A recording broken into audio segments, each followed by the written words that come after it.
بسم اللہ الرحمن الرحیم۔ السلام علیکم ناظرین، آپ یوٹیوب چینل دیکھ رہے ہیں، میں عمران خان ہوں۔ سب سے پہلے جو خبر میں آپ کو دینے والا ہوں، عمران خان صاحب نے اس کے بارے میں وارننگ دی تھی اور وزیر اعلیٰ خیبر پختونخوا کو کہا تھا کہ پاکستان تحریک انصاف کے کارکنوں کو یا جو سیاسی کارکن ہیں ان کو ہراساں نہ کیا جائے خیبر پختونخوا میں، اور یہ رسپانسبلٹی انہوں نے کہا تھا کہ صوبائی حکومت پہ اور وزیر اعلیٰ پہ آتی ہے۔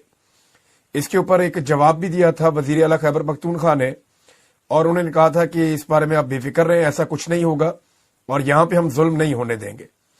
اب یہ دو ٹویٹس میں نے آپ کو پہلے پڑھ کے سنائے تھے۔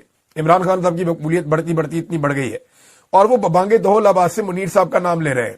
وہ یہ کہتے ہیں کہ آرمی چیف عاصم منیر صاحب کی تمام جو تدابیر ہیں، جو کچھ بھی انہوں نے کیا، وہ کوئی حکمت عملی عمران خان کے خلاف یا تحریک انصاف کے خلاف کام نہیں کر رہی، اور وہ الٹا تنقید کر رہے ہیں پاکستان کی ملٹری اسٹیبلشمنٹ پہ اور آرمی چیف پہ کہ یہ کام کر نہیں پائے، اور یہ عمران خان کو ناکام کرنے میں ابھی تک مکمل طور پہ ناکام رہے ہیں۔ میں آپ کو نا ایک سٹیٹمنٹ پڑھ کے بتاتا ہوں، آپ کو بڑی حیرت ہوگی یہ سٹیٹمنٹ سننے کے بعد۔ نارملی یہ بات بار بار کی جاتی ہے اور ملٹری اسٹیبلشمنٹ کی جانب سے یہ دعوے کیے جاتے ہیں، اور ان کے جو ٹاؤٹس ہیں وہ بہت زیادہ یہ دعوے کرتے ہیں۔ وہ یہ کہتے ہیں جی عمران خان کو پاکستان کی اسٹیبلشمنٹ نے بنایا، اور پاکستان کی اسٹیبلشمنٹ بھی کہتی ہے کہ جی عمران خان کو ہم نے بنایا۔ تو میرا ایک چھوٹا سا سوال ہے کہ پرویز خٹک پھر آپ سے کیوں نہیں بنا؟ میرا ایک اور چھوٹا سا سوال ہے کہ پی ایم ایل این پھر 17 سیٹوں تک کیوں رہ گئی؟ یعنی جس کو اگر آپ عمران خان کو آپ کلیم کر رہے ہیں کہ آپ نے بنایا، تو آپ باقیوں کو بھی بنا دیتے۔ یعنی عمران خان کی ایک لمبی سٹرگل ہے، وہ 3 دہائیاں ہونے والی ہیں اس کو سیاست کے اندر، لگاتار اس نے کام کیا ہے، عوام کے ساتھ اس کا تعلق 50 سال سے زیادہ ہو چکا ہے، پاکستانی اس کو جانتے ہیں، تو اس کی پوری زندگی ایک سٹرگل ہے۔ ایک آدمی یہاں تک پہنچا اور یہ اپنے کھاتے ڈال رہے ہیں جی عمران خان کو ہم نے بنایا۔ عمران خان کو آپ نے بنایا تو آپ ایک اور عمران خان بنا دینا، اتنی آپ کے پاس گدڑ سنگھی ہے بنانے کی، تو آپ ایک عمران خان اور بنا دیں۔ ایسے کیسے بن جائے گا عمران خان؟ عمران خان کو اللہ رب العزت نے بنایا، اور اللہ رب العزت ہی چاہتے ہیں جس کو عزت دیتے ہیں۔ اب عمران خان نے جن لوگوں کو بنایا وہ بھی اللہ نے بنایا، لیکن عمران خان کے ذریعے سے جو لوگ بنے، ذرا ان کے نام آپ دیکھیں۔ آپ تو اس طرح کے بندے بھی نہیں بنا سکے۔ مراد سعید کو بنایا، قاسم سوری کو بنایا، زلفی بخاری کو بنایا، شہزاد اکبر کو بنایا، یاسمین راشد اور عمر چیمہ کو بنایا، اور بے شمار اور لوگ ہیں۔ یعنی ہزاروں کی تعداد میں ایسے کارکن عمران خان صاحب نے بنائے، ایسے لیڈرز عمران خان صاحب نے بنائے، ایسے نوجوانوں کو عمران خان صاحب سیاست کے اندر لے کر آئے جو نہتے ہونے کے باوجود ہار نہیں مان رہے۔ یعنی وہ گرفتار ہوتے ہیں، ہزاروں لوگ گرفتار ہوتے ہیں، جیل سے باہر نکلتے ہیں، دروازے پر کھڑے ہو کر عمران خان زندہ باد کا نعرہ لگاتے ہیں۔ ان کو عمران خان نے بنایا۔ اللہ رب العزت جس کو چاہتے ہیں عزت دیتے ہیں، اور جن لوگوں کو اللہ تعالیٰ عزت دے رہے ہیں اس کے پیچھے کوئی نہ کوئی ریزن ہے، ان لوگوں نے محنت کی ہوئی ہے، ان لوگوں نے کام کیا ہوا ہے۔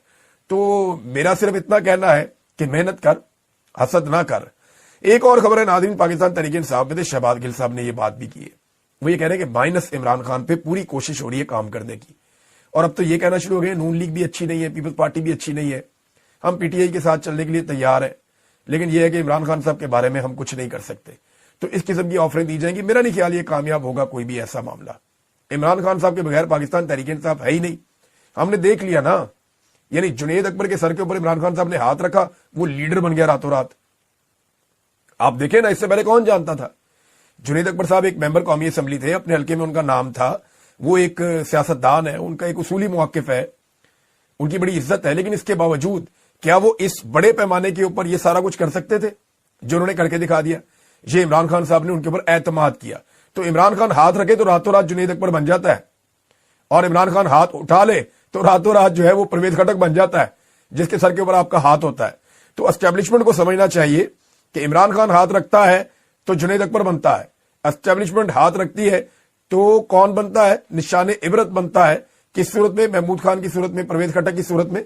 تو یہ بڑے بول بولنا، بڑی بڑی باتیں کرنا، یہ مناسب نہیں ہے۔ اس سے جو ہے وہ صرف یہ نظر آتا ہے کہ آپ نے سیکھا کچھ نہیں حالات سے۔ کبھی کبھی سر نیچے بھی کرنا پڑتا ہے، کبھی کبھی تسلیم بھی کرنا پڑتا ہے کہ کوئی اور بھی طاقتور ہے۔ اب ایک تانا دیا ہے احسن اقبال صاحب نے عمران خان صاحب کو، اور میں یہ سمجھتا ہوں یہ تانا نہیں ہے، یہ تمغہ ہے جو عمران خان صاحب کو لگا ہے۔ احسن اقبال نے کہا ملک میں ایسا کوئی منصوبہ نہیں جس پر عمران خان کا نام ہو۔ کیا زبردست آدمی ہے، کتنے کام کیے اس نے، کبھی اپنا نام نہیں لگایا۔